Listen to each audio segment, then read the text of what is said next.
Bismillahirrahmanirrahim. Assalamualaikum warahmatullahi wabarakatuh dan salam sejahtera saya ucapkan kepada semua yang melihat video ini.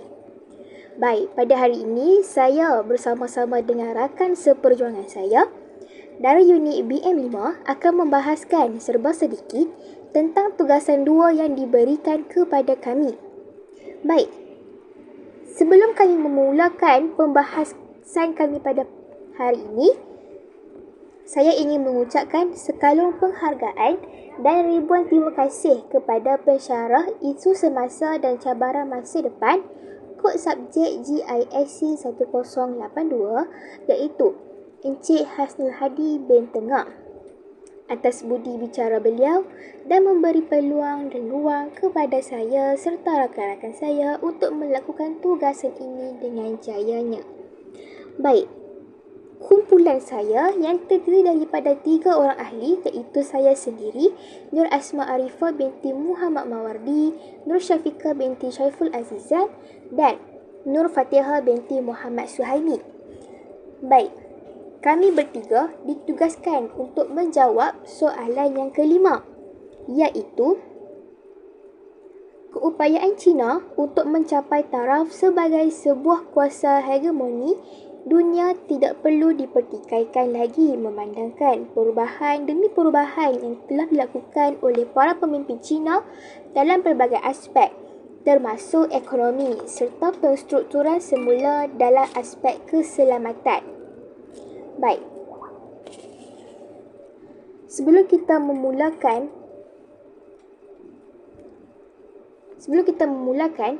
okey, apa yang kita faham tentang kuasa hegemoni ini?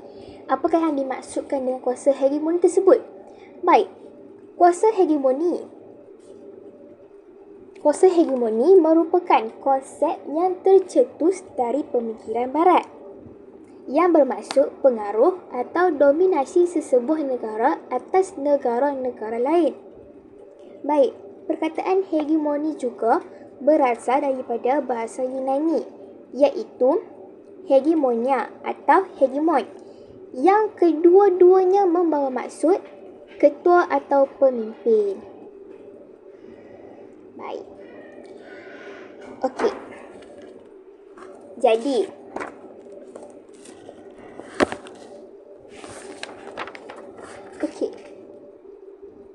negara China telah mengalami banyak perubahan bergantung kepada dasar yang digubal oleh setiap pemimpin. Yang mana kita faham setiap pemimpin di China membawa dasar-dasar yang berbeza mengikut kepimpinan yang dibawa oleh beliau. Okey, di sini kami mengutarakan 3 zaman pemerintahan. Yang pertama, Mao Zedong pada tahun 1952 sehingga 1975. Okey, zaman pemerintahan yang kedua iaitu Deng Xiaoping pada tahun 1978 sehingga 1995. Okey, yang terakhir zaman pemerintahan Jiang Zemin pada tahun 1993.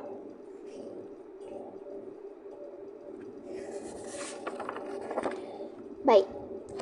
Jika kita lihat pada gambar yang terpapar di sini, kita dapat lihat kebangkitan China sebagai kuasa ekonomi kedua terbesar memberi import yang besar kepada pemulihan ekonomi dunia.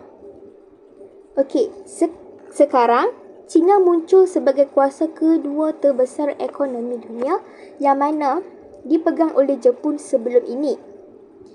Okey, seterusnya, Bank Dunia menjangkakan China bakal mendahului Amerika Syarikat sebagai kuasa ekonomi nombor 1 menjelang tahun 2025.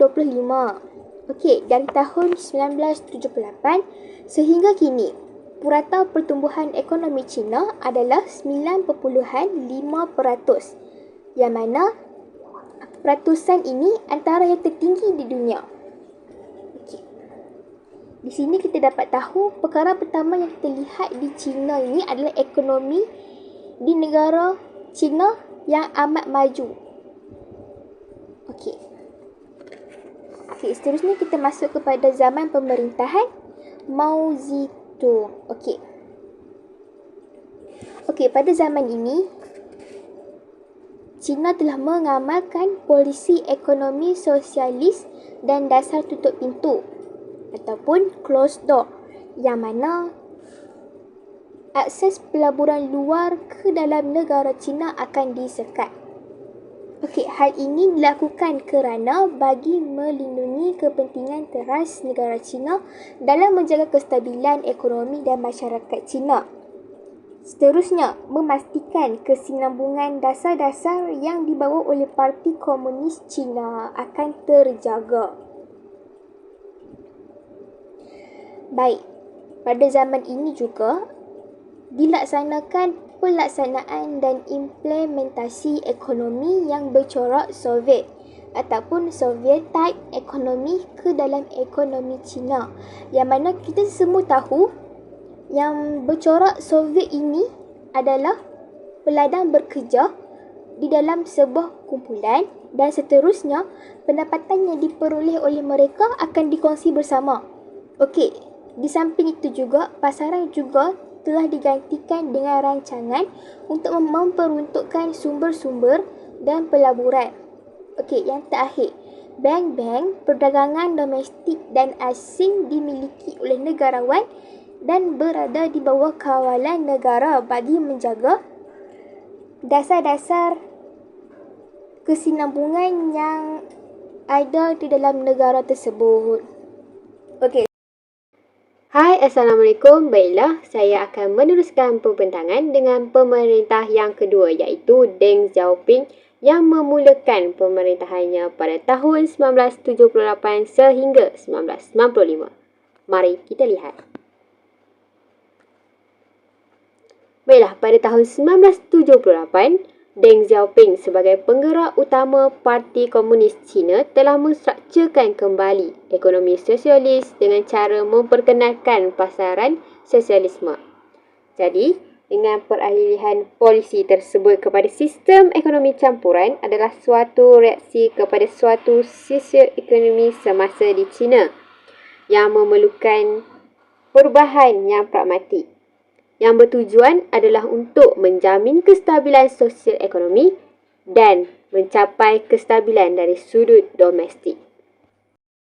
Yang seterusnya, semasa pemerintahan Deng Xiaoping, beliau memfokuskan kepada masalah-masalah ekonomi yang berlanjutan dari zaman Mao Zedong. Beliau juga memberi para petani hak ke atas tanah mereka sendiri dan juga pengeluaran sendiri, serta mendominasikan ekonomi di kawasan pedalaman di China. Yang seterusnya, dalam usaha dan juga tindakan beliau dalam sektor ekonomi, beliau melaksanakan satu dasar, iaitu membuka ekonomi China kepada perdagangan dan pelaburan antarabangsa. Jadi dengan usaha ini, beliau dapat mengurangkan jurang di antara tahap teknologi dan juga keberkesanan dalam ekonomi China dengan negara-negara maju di dunia. Jadi, dengan dasar ekonomi yang dilaksanakan oleh Deng ini, ia dapat digambarkan sebagai satu proses yang dilihat sebagai sebuah ekonomi sosialis yang memiliki ciri-ciri ekonomi China yang melibatkan pengagihan kuasa pusat yang signifikan dalam proses pembuatan keputusan dalam aspek ekonomi. Ia juga tanpa sebarang campur tangan dari mana-mana pihak negara dalam aspek kehidupan seharian masyarakatnya.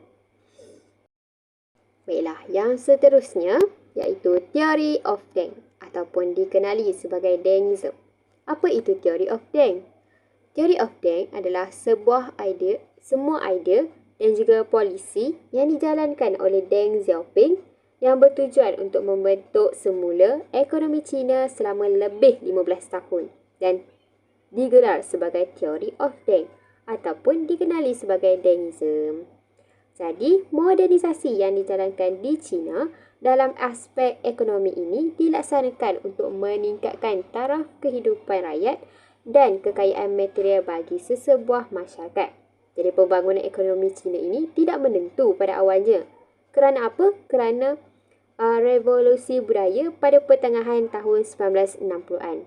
Tetapi, rancangan modernisasi yang dilancarkan pada tahun 1978 ia dapat memperlihatkan kesungguhan China yang bercita-cita tinggi untuk mencapai kejayaan dalam aspek ekonomi. Yang seterusnya ialah reformasi polisi yang dilakukan oleh Deng Xiaoping ini, ia membawa kepada kemajuan iaitu apabila pembangunan dalam keluaran dalam negara kasar benar ataupun dikenali sebagai real GDP yang menunjukkan peningkatan yang sangat memerangsangkan. Hal ini disebabkan oleh transformasi polisi yang dilaksanakan oleh beliau sehingga berlaku peningkatan selepas reformasi ekonomi berlaku. Baiklah, yang seterusnya, pelaksanaan dasar pintu terbuka di China semenjak tahun 1977 perlulah difahami dari konteks ekonomi dan juga sosial.